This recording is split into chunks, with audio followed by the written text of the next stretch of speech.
Oh Seigneur, merci. Merci pour ta gloire, pour ta puissance. Il y a vraiment un creux dans ton cœur. Et qui occasionne un grand vide dans ta vie. Mais le Seigneur veut combler ce creux. Le Seigneur veut t'apporter son secours. Tu as vraiment cherché. Mais le Seigneur dit lui-même, il vient maintenant à ta rencontre. Car il est le chemin, la vérité et la vie. Seigneur, merci pour tout ce que tu fais. Seigneur, tu as dit que ton peuple périt par manque de connaissance, par manque de révélation, par manque de sagesse. Et nous te bénissons, Seigneur. Ce matin, donne-nous ta sagesse, donne-nous ta connaissance, donne-nous ta révélation. Nous te bénissons. Amen. Nous pouvons nous asseoir. Je vous salue dans le précieux nom de notre Seigneur Jésus-Christ. Dis à ton voisin, ce matin, on va monter.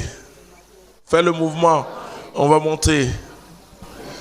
Vous voyez, nous allons atteindre notre vitesse de croisière. La Bible dit que le peuple périt par manque de connaissances. Ce livre que je tiens en main, qui s'appelle la Bible, est l'histoire d'un être merveilleux qui vient à la rencontre des hommes. L'infini vient à la rencontre de l'homme fini. Et ce livre que je tiens en main, que je touche, contient pour notre humanité toutes les réponses. Vous savez, quand Jésus a touché ma vie, moi, je reste toujours rationnel, mais bouleversé par la puissance de Dieu. Je dis souvent aux chrétiens, si vous allez quelque part, si on vous dit, mets ton intelligence entre parenthèses, mettez celui entre parenthèses. Quand Dieu m'a touché, j'ai demandé à Dieu, quand est-ce qu'il a commencé? Ça peut paraître aussi bizarre. Parce que je n'étais pas prêt à annoncer un Dieu que je ne connaissais pas. Mais à Dieu soit la gloire, il m'a fait vivre une expérience extraordinaire. Alors que je préparais un enseignement, j'ai eu l'envie d'aller dans les toilettes. Mais heureusement d'ailleurs, puisque ça s'est passé en plein salon, c'était compliqué. Et j'ai commencé à pleurer. Pourquoi j'ai commencé à pleurer? Parce que j'ai vu ma vie passer. Et je demandais au Seigneur, mais pourquoi? Pourquoi maintenant? Mais il fallait me toucher plus tôt. Et je dis à Dieu, mais qui es-tu? Frères et sœurs, j'ai vécu une expérience que les spirituels s'ouvraient, les mystiques dans l'église appellent l'extase. C'est-à-dire que j'ai vu que je quittais, pas que je m'envolais, mais que je m'élevais. Et je voyais la ville d'Abidjan au fur et à mesure qu'il devenait toute petite, et puis hop, quelque part dans les nuages. Et je voyais comme une sorte de nuage passé qui avait une couleur dorée. Et je sentais que c'était des siècles qui passaient. Et je criais, tu es éternel. C'est-à-dire que tu n'as pas de commencement. Et quand je suis venu à moi, j'ai pleuré pendant 2 heures de temps. Heureusement que personne n'est entré dans les toilettes. J'ai su que ce Dieu-là existe. Vous voyez, beaucoup de gens disent, je crois en Dieu. Mais tu crois en quoi? Parce que ce que les latins appellent le credo est différent du mot croire en français. Parce que le mot croire en français, c'est comme en anglais. le mot aimer en français est un mot qui englobe beaucoup de choses. J'aime une pomme, mais l'anglais ne dira pas que j'aime la pomme. Il va utiliser un autre mot qui est like, n'est-ce pas?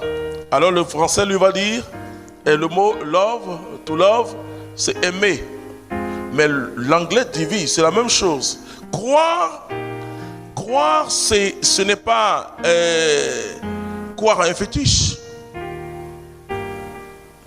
Ou bien, je crois que tu vas me donner mon argent. Mais croire, c'est une dimension spirituelle.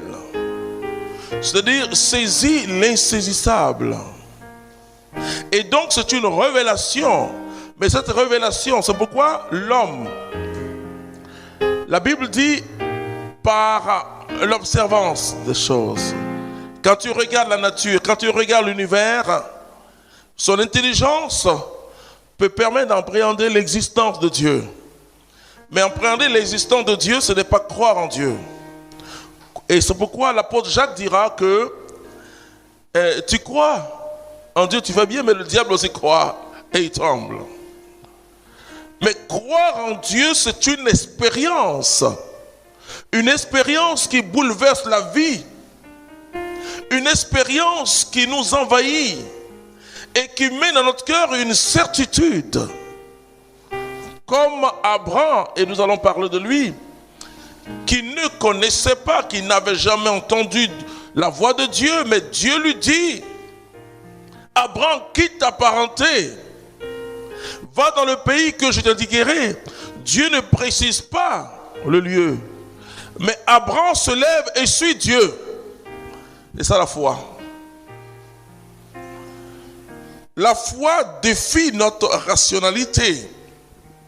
Parce que la foi, c'est être conduit par quelqu'un d'autre. Voici la foi. Alléluia. Et nous allons voir un homme, Abraham, et comprendre ce qui s'est passé avec Dieu. Parce que l'alliance de Dieu avec Abraham ne concerne pas simplement une personne.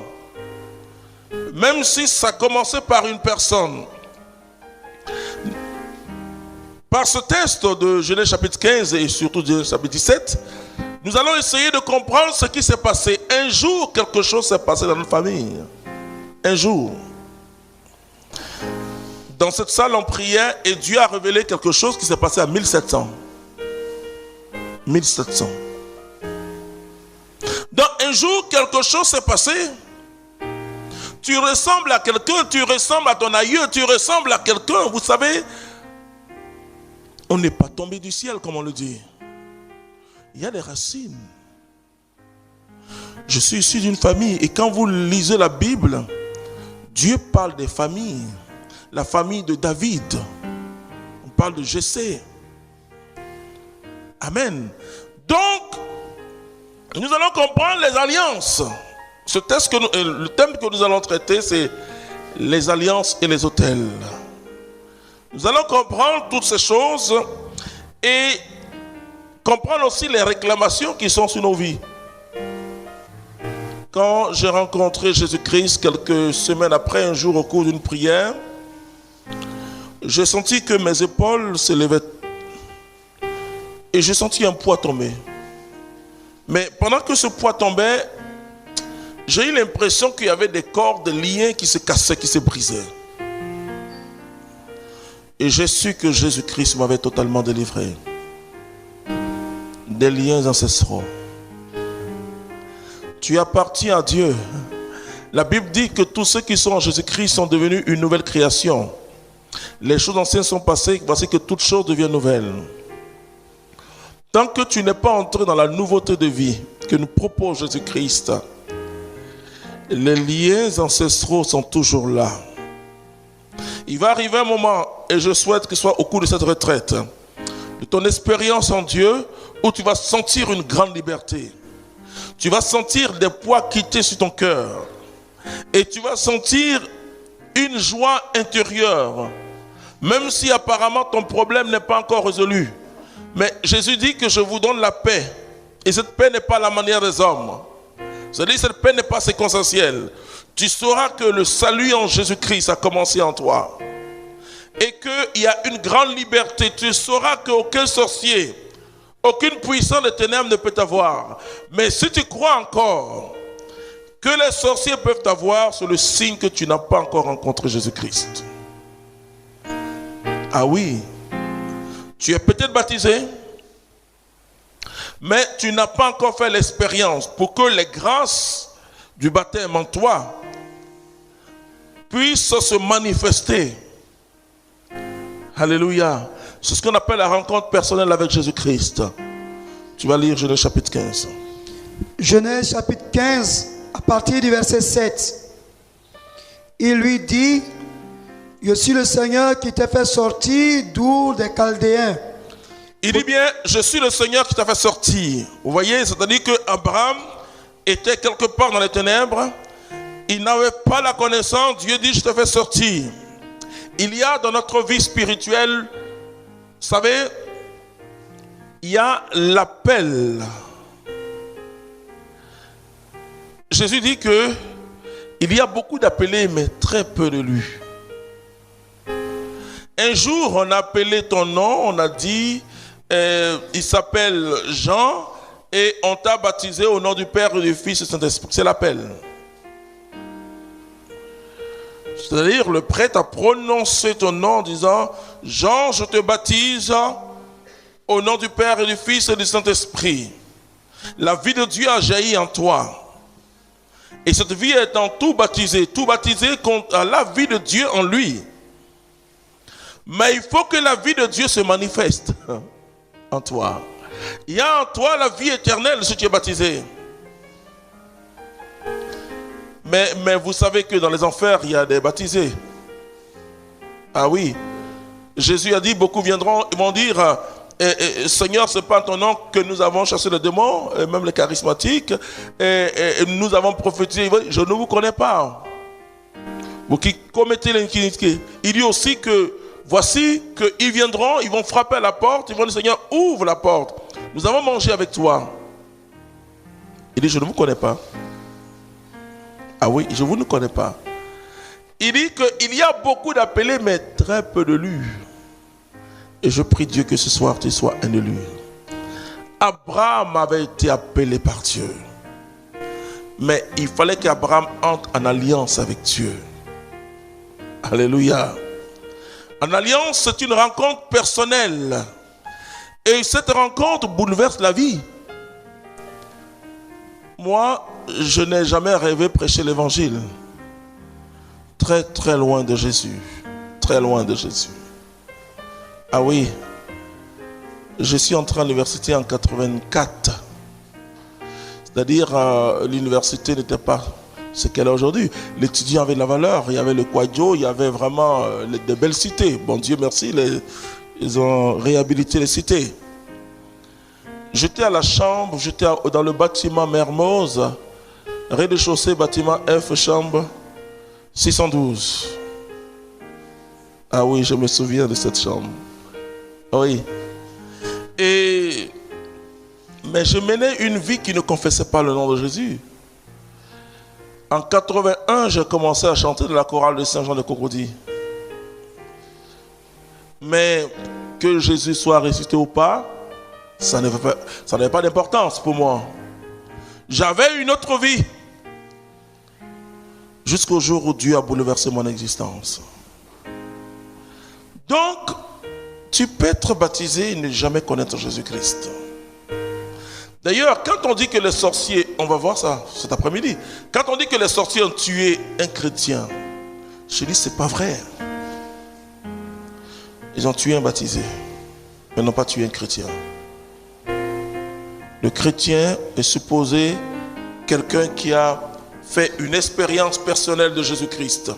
Une expérience qui a bouleversé sa vie. Donc, Abraham, il s'appelait Abraham. Quand il a entendu l'appel, mais entre l'appel et la mission, il y a l'alliance. Continue. Je suis le Seigneur qui t'a fait sortir d'Our des Chaldéens pour te donner ce pays en possession. Pour te donner ce pays en possession.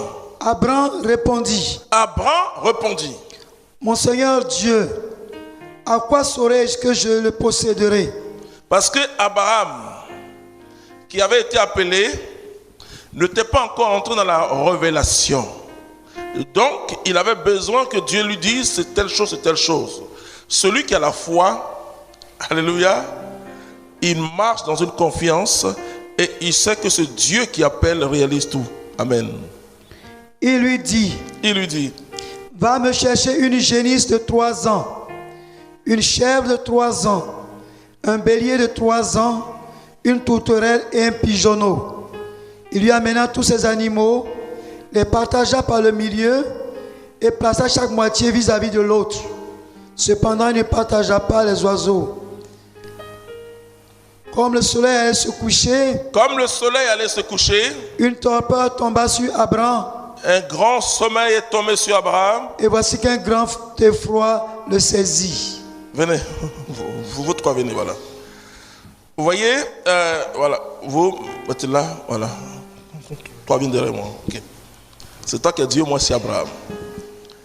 Donc, ça ressemble un peu en Afrique. Dieu a dit à Abraham d'aller chercher les animaux et de les partager en deux, et de main de part et d'autre chaque partie. C'est-à-dire que dans ce temps-là, pour faire une alliance avec quelqu'un, on prenait des animaux qu'on divisait. Et ensuite, on s'attrapait la main et on passait. Qu'est-ce que cela signifiait? Cela signifiait que la partie qui viole les clauses de l'alliance doit mourir. Comme les animaux qu'on a divisés en deux. Bien. Et comme Dieu sait que l'homme est inconstant dans ses voies, qu'est-ce que Dieu va faire? Il va faire descendre sur Abraham, c'est moi qui suis Abraham, c'est toi qui es Dieu, un sommeil, un grand sommeil, et Dieu va porter sur son dos Abraham. Alors Dieu va entrer, il va s'engager pour lui-même et pour Abraham. De sorte que si Abraham ne suit pas la règle ou les préceptes, il soit épargné. Ok, allez vous asseoir. Quand le soleil fut couché et que les ténèbres s'étendirent, voici qu'un four fumant et un brandon de feu passaient entre les animaux partagés. Voilà, donc Dieu est passé au milieu. Ce jour-là, le Seigneur conclut une alliance avec Abraham en ces termes. À ta postérité, je donne ce pays. Vous voyez, Dieu, il y a un homme et Dieu, mais Dieu parle de la postérité, de la descendance. Il y a une alliance en Côte d'Ivoire qui est forte parce que je vois aussi un de mes esclaves, un Dida, dans la salle. Et entre les Dida et les abeilles, vous savez que c'est une alliance très forte. Mais ce qui s'est passé réellement, les abeilles et les Dida ont fendu une femme enceinte au milieu. Et chacun a pris sa partie. De sorte qu'il ne doit jamais avoir une bagarre entre un abeille et un Dida. Quand un Dida doit épouser une femme abeille, parce qu'ils aiment beaucoup nos femmes, ses parents lui disent, écoute, si jamais tu frappes leur enfant, que le sang coule, on est mort. C'est une malédiction. Bien sûr, il y a d'autres alliances. Tout ce que les Africains appellent totem, totem de famille, quand vous allez entrer dedans, enfin, dans la connaissance, je veux dire, en vous informant, vous allez savoir que ce sont des animaux d'alliance. Bien sûr, il y a des totems aussi qui font rire. Hein? C'est-à-dire que soit quelqu'un a eu faim, un jour un rat est passé à côté, il a attrapé le rat, il a mangé. Alors il dit à son descendant, ne mangez plus les rats parce que le rat c'est mon ami. Bon. Faites venir les rats, manger pour vous. Alléluia. Mais normalement, ce qu'on appelle totem est toujours un objet d'alliance. Donc, un jour, quelque part, dans une Afrique primitive, quelqu'un a prononcé des paroles. Je priais pour une jeune fille sur délivrance. L'esprit résistait. L'esprit résistait. L'esprit résistait. J'ai interrogé le Saint-Esprit, à Dieu soit la gloire. Et l'Esprit de Dieu m'a révélé, m'a montré d'abord une image d'une femme très claire devant l'eau. C'était comme vers Grand Laou. Et qui parlait à un esprit qui est sorti de l'eau. Et qui a dit à l'esprit, la fille de ma fille, sa fille et la fille de ma fille, jusqu'à là. Ça paraissait que la 6e génération, voilà, puisqu'elle disait, et je suivais, je comptais, ça faisait que la 6e génération, je te la consacre. Oui. Elle n'était même pas née. Sa maman n'était pas née, sa grand-mère n'était pas née, son arrière-grand-mère n'était pas née. Mais elle avait été déjà consacrée. Alors je fais appel à la maman, puisque ça a quitté de son côté. Voilà. Je mets une petite parenthèse. Vous savez que beaucoup de gens qui prient pour les gens, par exemple, je prie pour quelqu'un, pendant que je prie pour la personne, je vois sa maman. Si la personne n'a pas le discernement, il va dire ta maman est sorcière. Et c'est ce qui se passe. Non, il ne s'agit pas de ça. C'est pour cela qu'il ne faut pas vous laisser. Il ne faut pas accepter que quelqu'un qui n'a pas un discernement prie pour vous. Ça va diviser la famille. Non, ce que Dieu veut dire, en te montrant cette image, c'est que c'est la liée de sa mère. Donc ce n'est pas sa maman. Alors vous entendez, non, ou bien je dormais la nuit, j'ai vu maman. Je dormais la nuit, j'ai vu papa. Non, ce n'est pas ça. Ça peut être ça, mais je dis, ce n'est pas forcément ça. Voilà. Donc, la dame, dont la maman de la jeune fille est venue, je lui ai dit, madame, vous allez prier vous-même. Puisqu'il s'agit d'un lien de famille. Alors, elle m'a dit, qu'est-ce qu'elle a fait? D'abord, quand je décris, elle a commencé à pleurer. Elle dit, oui, c'est vrai qu'on m'a toujours dit que ma fille, elle doit danser fétiche. Elle doit consulter. Et elle a prié pour sa fille. Après, j'ai prié. La fille est délivrée. Donc, quelque chose qu'on fait. Frères et sœurs, nous avons reçu l'évangile il n'y a que 200 ans seulement. Non, 150, est-ce que c'est 100 même? Ici, c'est combien d'années même? Non, pour toute l'Afrique. Je veux dire, toute l'Afrique, c'est 200 ans, ok? 200, oui. Voilà, parce que le Congo a fêté les 150 ans il y a longtemps. Ok, mais avant ça, que s'est-il passé? Que s'est-il passé? Tu ressembles à quelqu'un dans la famille. Oui. Tu ressembles à quelqu'un. Tu portes des traits de quelqu'un. Tu portes des traits et ton sang vient de quelqu'un. Ah oui. Les Juifs ne boivent pas du sang ou ne mangent pas un animal comme les musulmans. Ça égorger l'animal parce que le sang transmet soit une bénédiction comme une malédiction. Il y a certaines religions pseudo-chrétiennes qui ne font pas de transfusions sanguines. Mais enfin, je dis, ces religions ont tort. Le sang transporte toujours les caractères. Mais il y a des caractères physiques, mais aussi des caractères spirituels. Voilà. L'héritage que nous appelons l'héritage d'Adam et Ève, ça vient de quoi? De l'acte qu'ils ont posé. Mais qu'est-ce que moi j'ai à voir avec l'acte que Adam a posé, Adam et Ève? Mais pourtant on parle du péché originel et que le baptême d'homme est lavé. Donc il y a toujours la faute de quelqu'un qui retombe sur nous. Il n'y a que le Christ qui casse et qui brise cette faute, cette malédiction. Donc il y a des gens qui ont fait des choses. On est issu parfois de familles où il y a eu des alliances, où le génie a dit chaque année je veux 2 personnes. On est issu des familles de ce genre. Et vous allez comprendre dans les autres enseignements que quand vous allez chez un féticheur, et surtout quand vous êtes malade, ou quand vous voulez une promotion, il va vous dire toujours, envoyez un sacrifice. Mais vous savez le sacrifice c'est qui? C'est pas avoir votre parent, votre enfant, votre maman, votre C'est un proche. Vous voyez un animal qui est là, mais non, ce n'est pas un animal. Et surtout quand quelqu'un dit que quelqu'un est malade,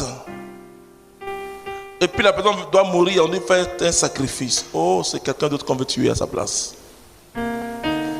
Alors on dit, bon, il faut envoyer le mouton. Ah, le féticheur. Le féticheur qui prend là. D'ailleurs, le féticheur va vous dire toujours, bon d'accord, on en fait quand même, hein. On en fait, hein. Je dis oui, on en fait. Parce qu'il a besoin de ton oui, de la famille.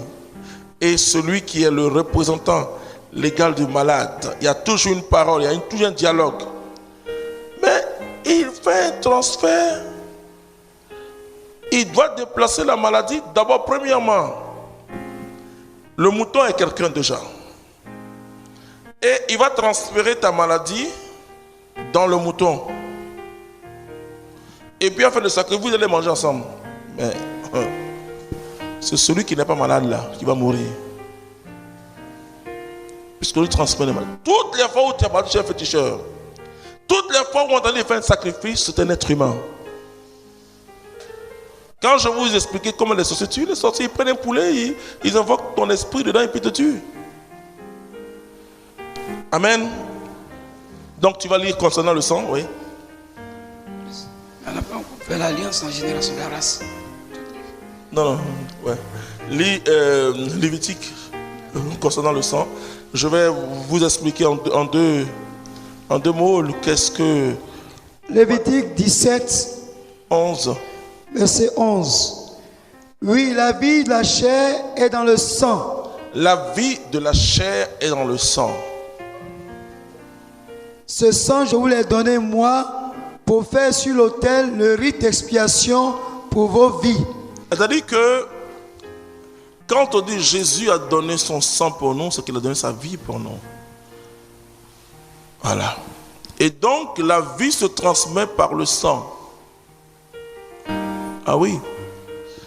Et c'est la vie qui est dans le sang qui féconde la femme. Ah oui. Et donc c'est une transmission du sang et qui donne la vie. Et donc c'est pourquoi je ressemble à mon papa. Parce que le sang de mon père est à moi, mélangé avec le sang de ma mère. Et donc, spirituellement, le caractère de ma mère, le caractère de mon père et son héritage spirituel, tout cela est en moi. Et c'est pourquoi le baptême vient briser ça. Mais si après le baptême, je ne marche pas en enfant de Dieu, ces caractères démoniaques sont encore en moi.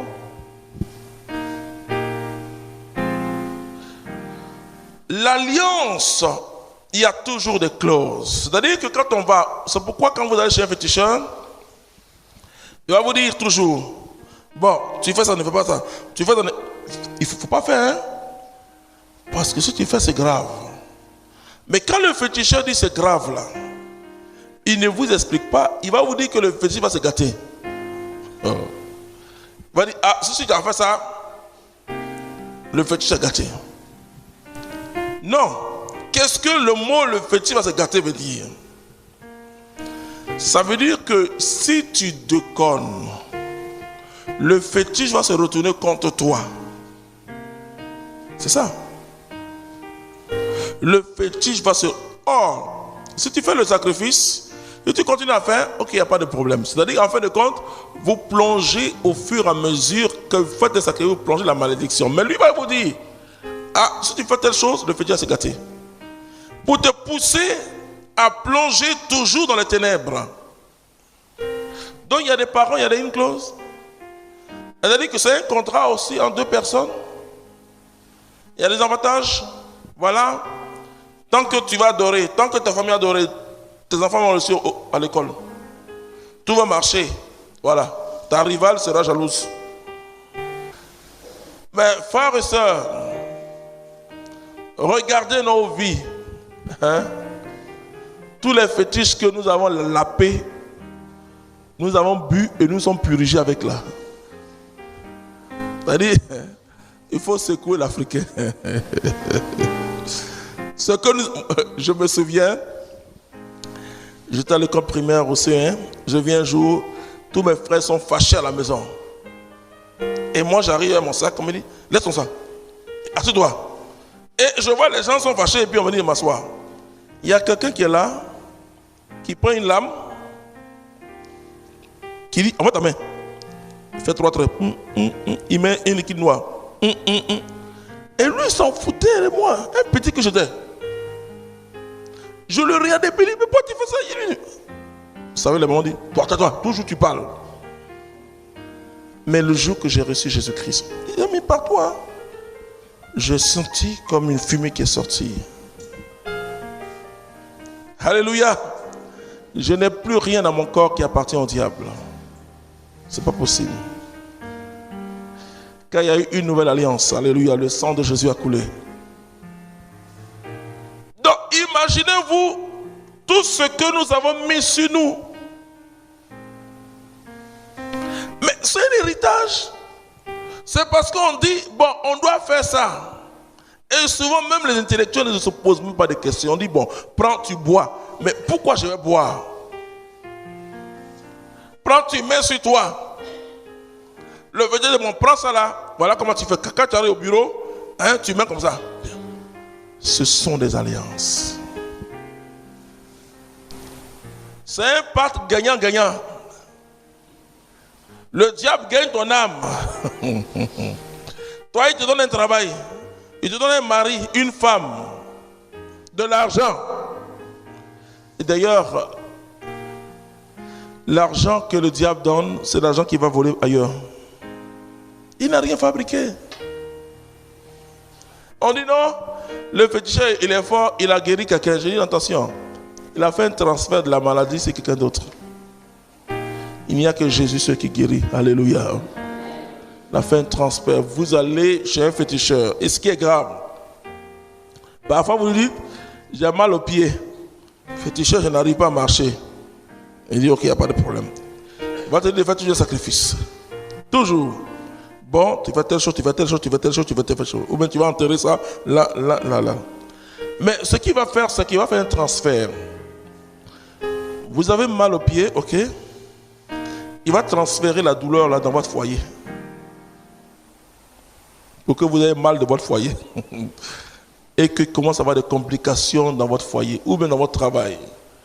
Il n'y a que Dieu seul qui soulage. La Bible dit les bénédictions de Dieu ne sont suivies d'aucun chagrin. Ouais. Elle dit quand Dieu fait quelque chose, c'est pourquoi la Bible dit venez à moi. Jésus dit venez à moi. Parce que quand Dieu fait quelque chose, il le fait réellement. Amen. Et nos parents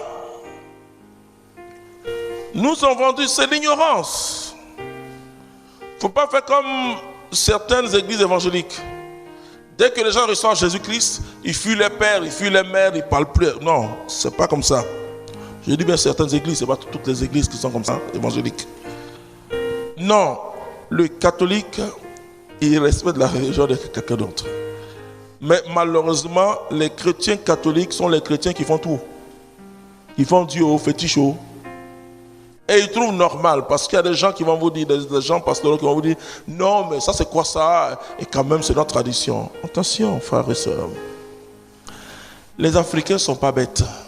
Vous pensez que tout ce qu'ils font comme sacrifice n'est qu'un des actes symboliques? Non. Il y a quelque chose dedans. Moi, dans mon village, la fête du Nyam, on appelle Jidja, la fête du Nyam. Le premier jour, d'abord pour voir si les esprits sont d'accord à la fête, le prêtre traditionnel va avec les gens qui s'habillent en blanc, ils dansent jusqu'à la rivière. Et ils mettent 3 poulets comme ça. Ils parlent à l'esprit de l'eau. Les poulets tournent sur eux-mêmes. Ils meurent comme ça, le coup comme ça. Ok, on dit on peut faire la fête. L'Afrique n'est pas un petit continent. Peut-être qu'on est en retard dans la fabrication des voitures, mais dans autre chose, on est très en avance. Dans les fusées, Elle dit, on n'a pas besoin de visa, les sorciers n'ont pas besoin de visa pour arriver en France. Alors quand les gens vont se cacher, il dit, bon, Abidjan là, hein, il peut venir même s'il veut. Alors tu as besoin d'avoir Jésus-Christ. Alléluia. Mais le lieu où on fait l'alliance, on dresse ce qu'on appelle un autel. Qu'est-ce que l'autel? L'autel est un lieu de sacrifice. Ce n'est pas forcément un lieu en hauteur. Mais là où on adore son fétiche, le lieu devient un autel. Un village peut devenir même un hôtel. Un lieu peut devenir un hôtel. Mais la Bible dit de casser les hôtels. Pourquoi? Parce que l'hôtel rappelle l'alliance. Pourquoi la messe est l'autel? Mais l'autel rappelle l'alliance du Christ. Et dans la liturgie catholique, l'autel aussi c'est le Christ.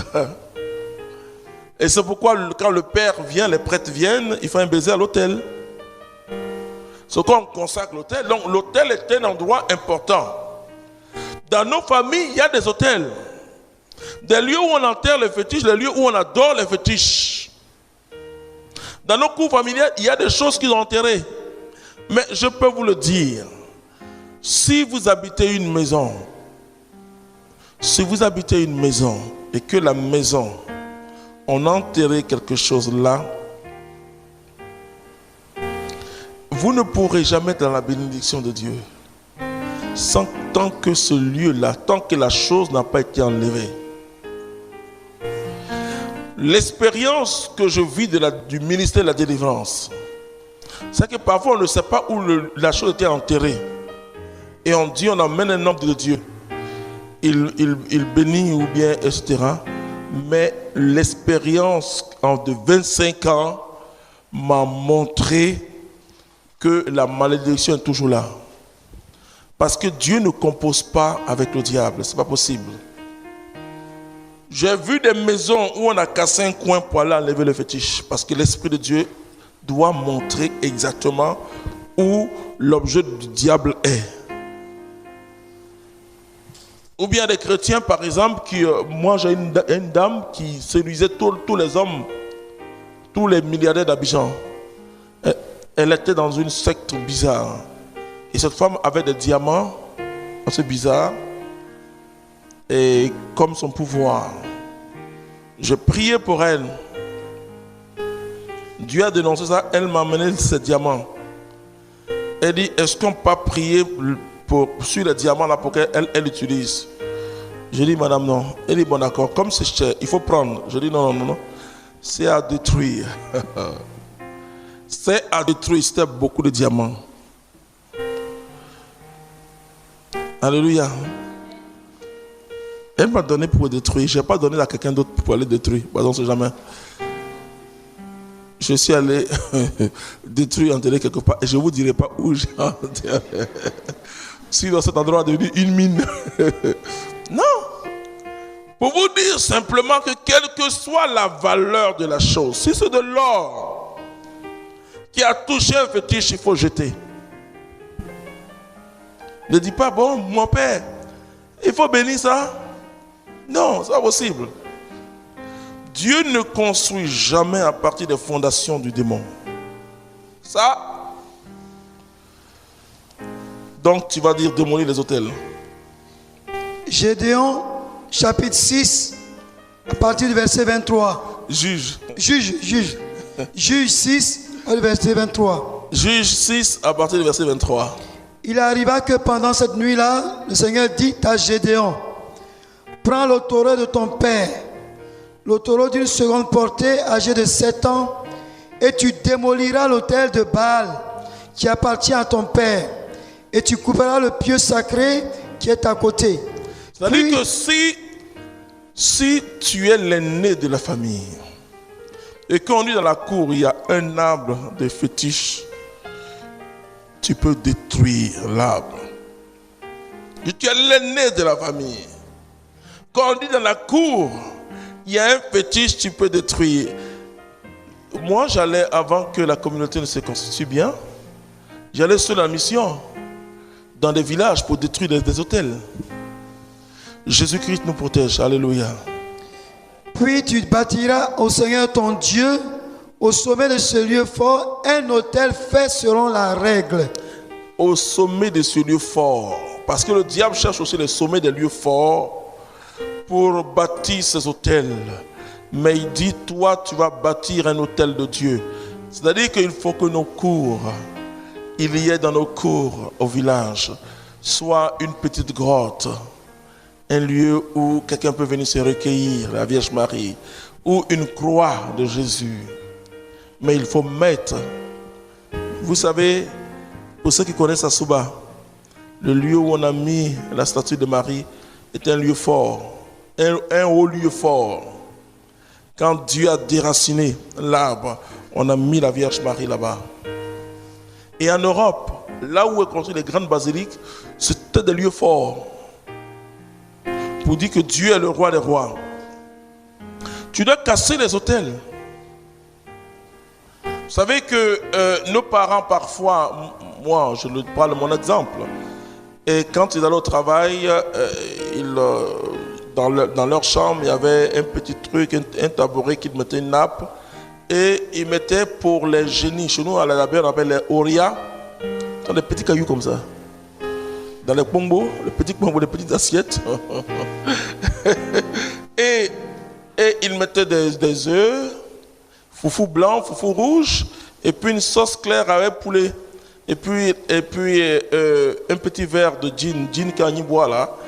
Alors, ils mettaient ça là. Et quand ils allaient, nous on allait manger.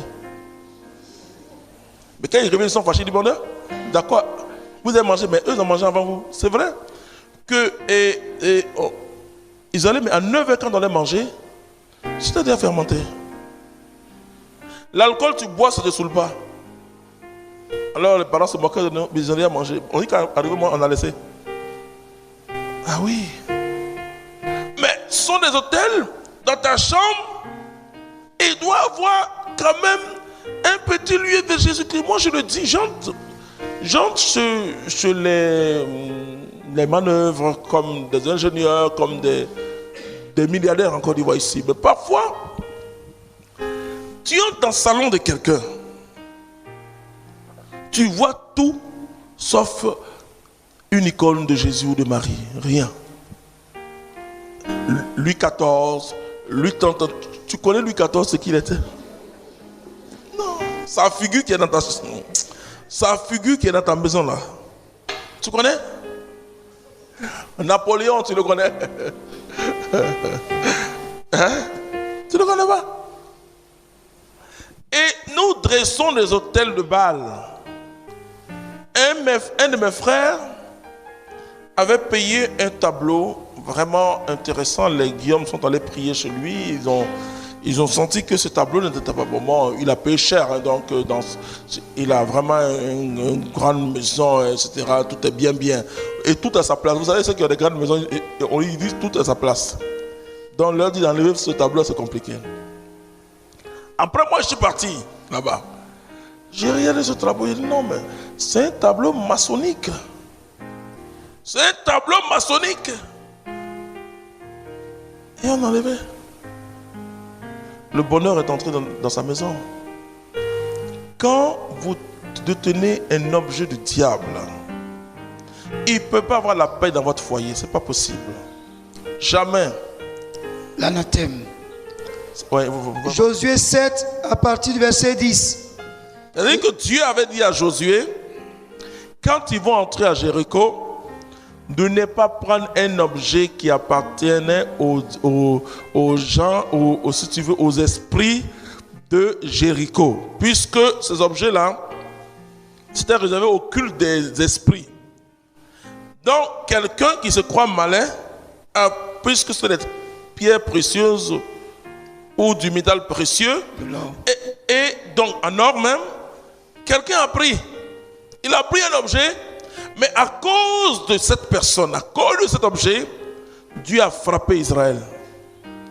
Le Seigneur dit à Josué, Le Seigneur dit à Josué, relève-toi. Relève-toi, pardon, Josué Et quand il a vu que le peuple d'Israël est allé en guerre contre Haï, un royaume, et que Israël a été vaincu, il s'est humilié devant Dieu. Pourquoi restes-tu face contre terre? Israël a péché. Israël a péché. Il a violé l'alliance que je lui avais imposée. Il a violé l'alliance que je lui avais imposée. Oui, on a pris de ce qui était anathème. On a pris de ce qui était anathème. Et même on l'a dérobé. On l'a dérobé. Et même on l'a dissimulé. On l'a dissimulé. Et même on l'a mis dans ses bagages. On l'a mis dans ses bagages. Eh bien, si dans tes bagages il y a un fétiche. Un fétiche. J'ai dit, on va invoquer le feu de Dieu pour casser ça. Et après, quand tu vas arriver à la maison, il faut enlever. Eh bien, les Israélites ne pourront pas tenir devant leurs ennemis.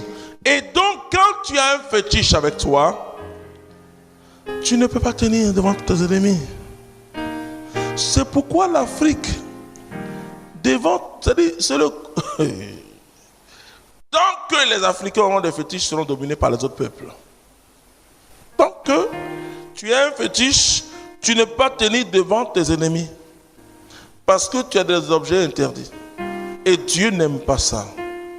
Dieu n'aime pas ça. Quand on va aller à Sichem tout à l'heure, dans le second enseignement, et nous allons mettre l'accent dessus. Amen. Si vous ne faites pas disparaître du milieu de vous l'objet de l'anathème, je ne serai plus avec vous. Ouais. Et mais surtout quand on devient chrétien. Et pour ceux qui pourront venir après-demain au ministère de lundi, je donne un enseignement capital sur ce qu'on appelle la bonne terre. Vous voyez, je vais montrer que beaucoup de gens ne peuvent pas prospérer, ne peuvent pas évoluer parce que ces personnes ne sont pas plantées sur la bonne terre. Ah oui. La bonne terre. Parce que vous pouvez être dans un lieu. Moi, j'étais obligé de ménager certains chrétiens pour dire là où tu es là, ce n'est pas la bonne terre. Parce qu'on a prié, la personne n'évolue pas. On a un de nos frères. On a dit faire la personne déménager 2 ou 3 fois. Jusqu'à ce que Dieu nous révèle les choses. Donc,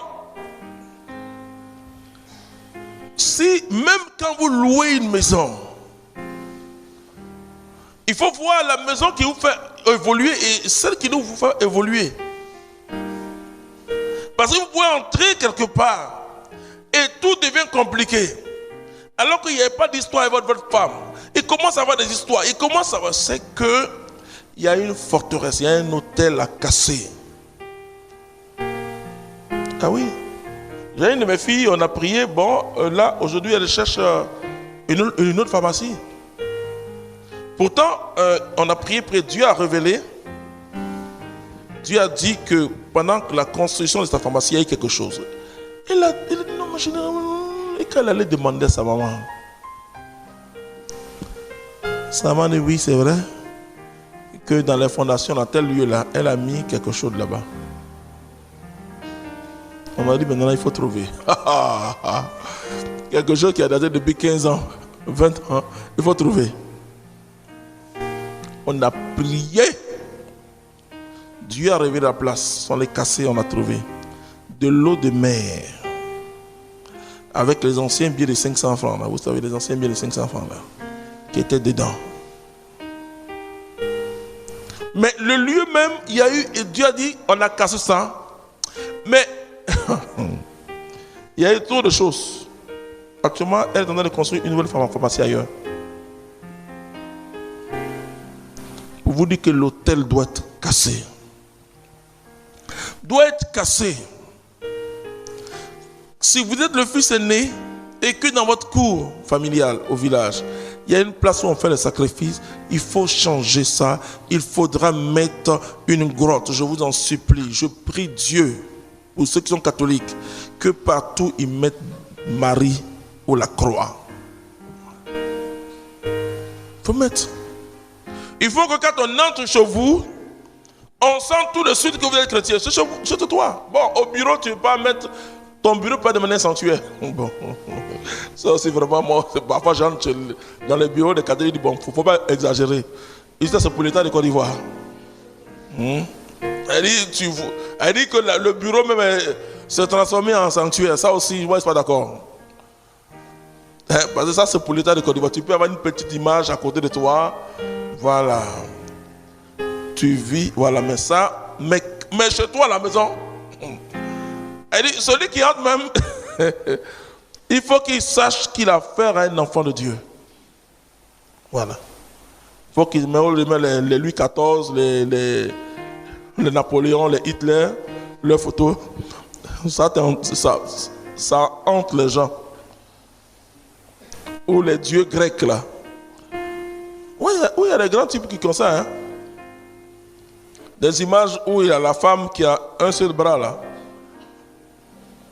Tu sais pourquoi elle a un seul bras? C'est une partie de ta bénédiction qui est coupée comme ça. Une partie. Hein? Il y a Bouddha aussi. Oui, Bouddha lui il est gros quoi. Bon. C'est la paresse, c'est la lourdeur que tu as mis chez toi. Un jour, quelqu'un m'amène un objet triangulaire. Vous savez, les francs-maçons, ils sont trop malins. Un objet triangulaire avec une pyramide, comme une pyramide avec un œil. Non, la part de l'œil, c'est une montre. La femme me dit, ah oui, je t'offre un cadeau.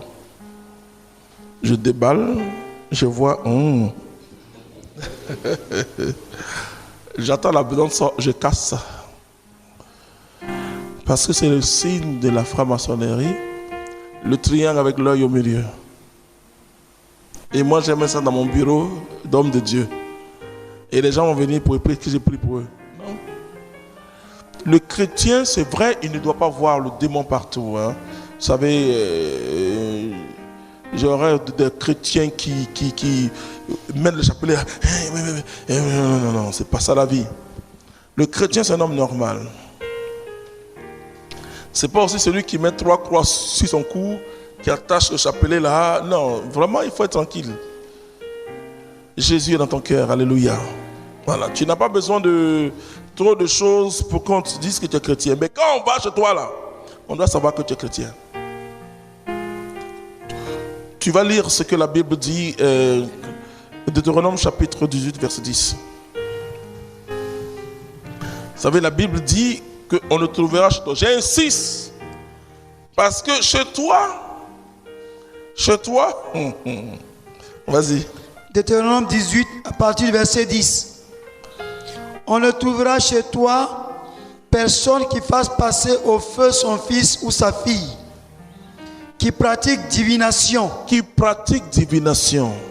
incantation, mantique ou magie, personne qui use de charme, qui interrompt les spectres et devins, qui invoque les morts, car quiconque fait ces choses est en abomination au Seigneur ton Dieu. Et c'est à cause de cette abomination que le Seigneur ton Dieu chasse ces nations devant toi. Vous voyez qu'il chasse les nations devant toi. C'est-à-dire que quoi? Moi, quand ma femme avait fait venir, elle faisait venir ses sœurs quand elle devait accoucher, c'est-à-dire pour nous servir, parce que quand les enfants commençaient à naître, voilà, il fallait que quelqu'un, etc. Moi, je ne cherche pas, je le dis aux chrétiens qui sont abonnés aux histoires des cabinets ou des choses qui placent les servantes là. Je ne suis pas pour ça. Premièrement, d'abord, je trouve que quand tu prends une servante, quand tu travailles, moi, tous mes gardiens ici ont moins le SMIC. Ils ont moins le SMIC, tu ne peux pas payer 15 000 francs, 20 000 francs à quelqu'un, en prendre quelqu'un. Voilà, donc, je suis déjà contre ça d'abord.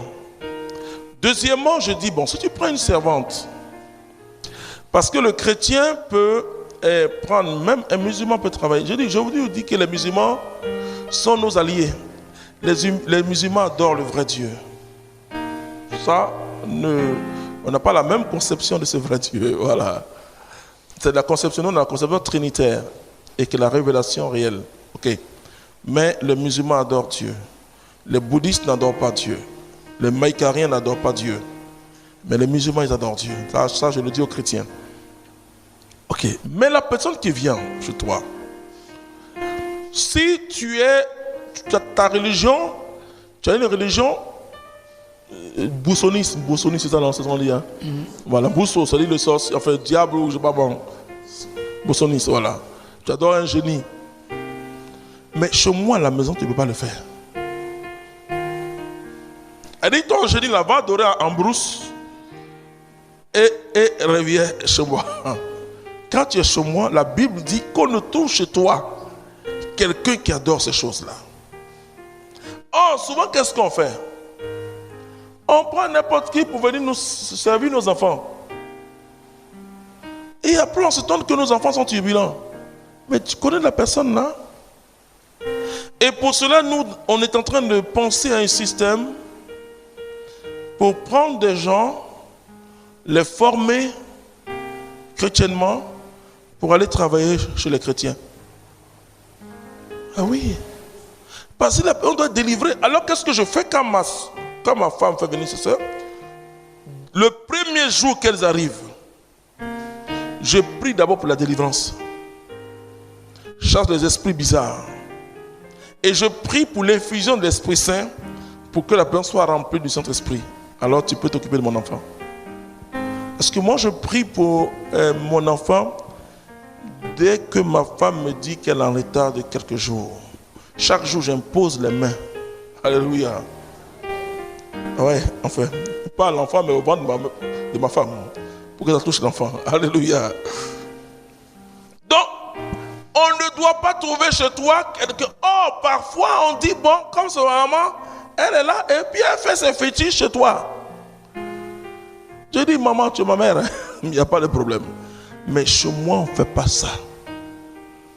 Si tu veux, tu n'es pas obligé d'être chrétien. Mais je dis, chez moi, on ne fait pas ça. On invoque Dieu. C'est tout. Alors les chrétiens, on dit, non, il y a un blocage, il y a un quoi. Non, on dit, on ne doit pas trouver chez toi. Mais c'est pour cela que Dieu chasse les peuples, pour que toi, tu prennes la place. Pour que Dieu te positionne, il faut être positionné en Dieu. Il faut être positionné en Dieu. Mais chez les chrétiens, surtout les chrétiens catholiques, on trouve tout le monde féticharo. Quoi. Chez toi, à la maison, tu dois savoir qui on... Tous ceux qui sont chez toi là. Si tu es chez tes parents, tu restes tranquille. C'est pas ta maison. Si tu es chez un tuteur aussi, tu restes tranquille. Mais la maison que toi-même tu payes ou que toi-même tu as construit, quelqu'un va venir adorer d'autres dieux. Jamais. Et parce que dès que vous adorez un autre Dieu, vous appelez la malédiction sur cette maison. Nous allons voir l'après-midi. Même pas l'après-midi, je pense que c'est le troisième enseignement. Et l'identité réelle de ce que nous appelons les génies. Mais vous trouvez chez les chrétiens encore des fétiches. Oui. J'ai un de mes fils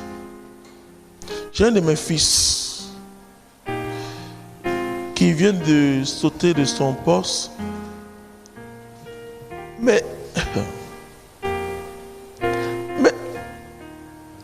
mon enfant spirituel là, mélanger les deux choses. Non. Ça, il y a toujours des marabouts qui vont te dire non, ça c'est pour toi-même, ça c'est rien. Mais si tu prends l'eau, simplement, on te dit non, comme les gens veulent te tuer là, prends l'eau là pour t'asperger là. Tu envoies sur toi la malédiction. Non, Dieu ne coopère pas avec le diable, non, ça il faut le dire. Ou tu es chrétien ou tu es païen. La Bible dit, puisque tu n'es ni froid ni chaud, je te vomirai. Elle dit, quand vous marchez avec Jésus-Christ, il faut vraiment marcher avec lui. Vous devez être propre. Elle dit, chez vous, le seul nom qui est invoqué, c'est le nom de Jésus. Voilà. Donc, il faut dire, même vous le savez que parfois ceux qui ont des terrains qui n'arrivent pas à construire. Mais les gens enterrent des choses sur le terrain. Vous voyez à Abidjan, le terrain vide là. Parfois, le propriétaire du terrain meurt. Quand vous achetez un terrain, il faut être double propriétaire. Je vais vous expliquer. Alléluia. Même quand vous vendez une plantation, il faut être double propriétaire. Propriétaire légal, c'est-à-dire que vous avez, si vous voulez 3. Propriétaire coutumier, si vous voulez. Propriétaire légal, mais propriétaire spirituel.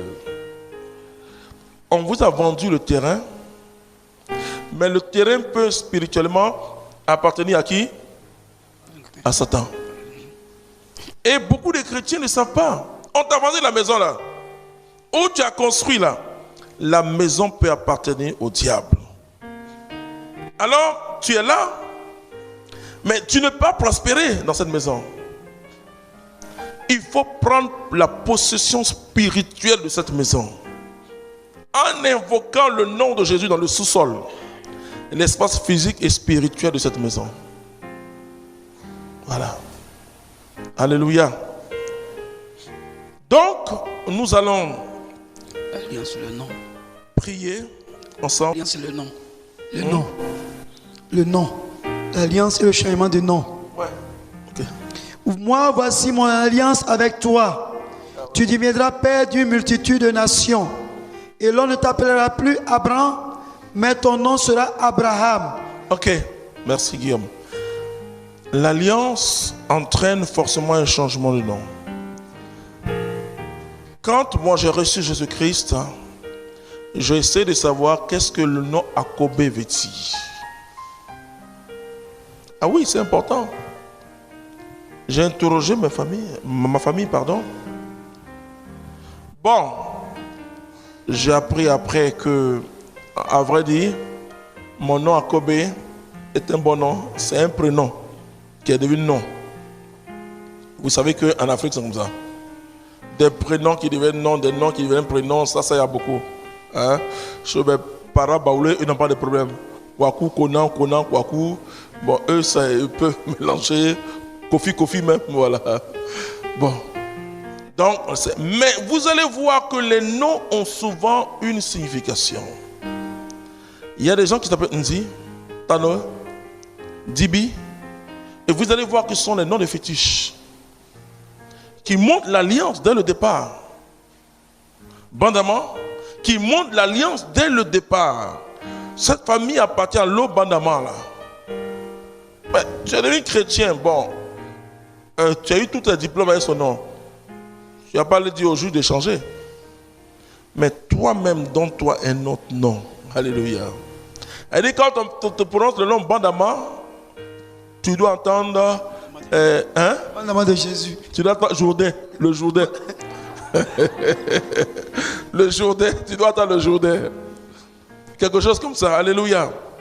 Et nous portons, et le nom a une importance. C'est pourquoi tu ne dois pas donner n'importe quel nom à tes enfants. Moi, je dis que non. Il y a des gens, il y a des valeurs en Afrique. Il y a des gens qui ont été très bien. Bon, quelqu'un qui a sauvé, qui s'est battu pour le village, qui a construit le village, qui a un cadre. Bon, si son nom est... Tu peux donner à ton enfant, il n'y a pas de problème. Ou ton aïeux qui était bien. Mais le nom attire un esprit. Le nom transporte un esprit. Il y en a qui s'appellent, qui ont le nom, chez nous, Ascor. Ascor, ça veut dire revenant. On t'appelle revenant. Et souvent, quand une femme perd ses enfants, elle va voir un fétiche, on dit, bon d'accord, quand tu vas mettre au monde l'enfant, il faut appeler la main poubelle. Alors l'enfant naît, on t'appelle poubelle, pour ne pas que le génie vienne te chercher. Mais l'enfant a une mentalité de poubelle. C'est un enfant qui est sale et qui vit dans la saleté. Alléluia. Donc, l'alliance fait changer le nom. Quand Dieu voulait travailler avec, quand Jésus voulait travailler avec Simon, il a dit, désormais t'appeler Pierre. Ah oui. Quand Dieu voulait travailler avec Jacob, il a dit, désormais t'appeler Israël. Donc le nom que nous portons aussi a une histoire. Et le nom matérialise même l'alliance. L'alliance. Alors il faut que tout cela soit cassé. Tout cela doit être totalement cassé pour que tu sois totalement libre. Nous allons baisser la tête.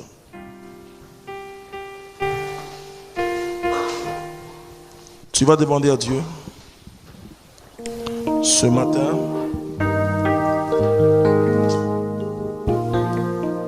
de manifester sa gloire dans ta vie. Tu vas demander à Dieu de faire descendre sa puissance sur toi. Tu vas demander à Dieu, alléluia, de renouveler ton intelligence. Père très grand et très bon, nous avons parlé de l'alliance et des autels. Nous faisons maintenant une démarche vers la rupture de l'alliance et la démolition des autels. Mais avant ça, nous te présentons notre vie. Ce n'est pas ignorant, Seigneur, que nos parents sont entrés dans ces abominations. Nous invoquons au Père le sang de Jésus. Et nous te demandons pardon sincèrement pour tout ce que nous avons pu faire par nous-mêmes, qui n'a pas glorifié ton nom.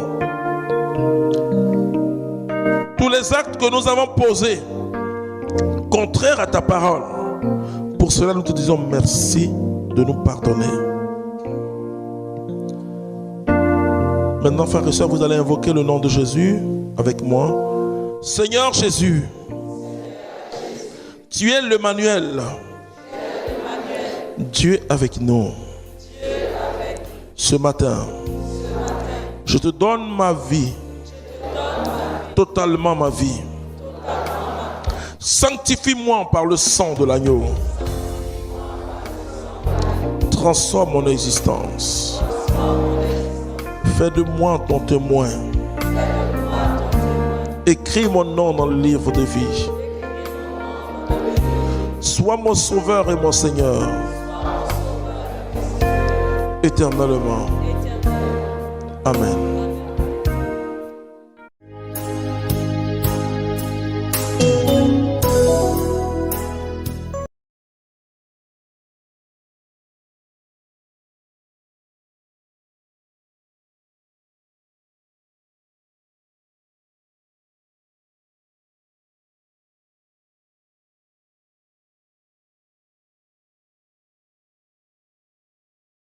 Cet enseignement vous a été proposé par Enseignement Chrétien TV Channel.